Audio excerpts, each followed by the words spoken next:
Welcome to the Rim Break Rodeo. We hope this video helps. You start by ensuring you have admin rights and a verified backup so you can recover if something fails. Once done, create a bootable USB from the exact Windows ISO matching your installed build. This avoids version conflicts. Make sure to suspend or decrypt BitLocker now because locked disks block partition edits. Now reboot to the USB, choose Repair Your Computer, and open Command Prompt so you can run partition tools directly without the OS locked. You'll now use DiskPart to inspect and modify partitions because disk management in Windows often refuses to change the system reserved area.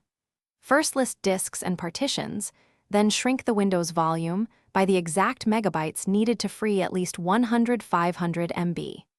Once space exists, create a new primary partition and format it NTFS. Set the partition type to the recovery/reserved GUID or ID 27 so the installer recognizes it. You finish by rebuilding the boot environment so Windows uses the new partition.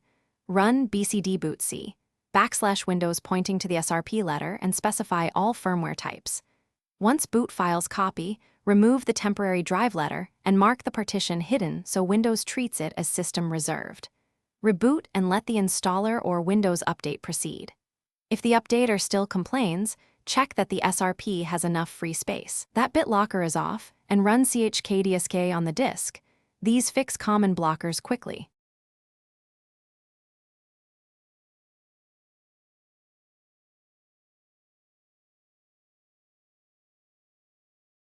Thanks for watching. Consider subscribing if we helped you.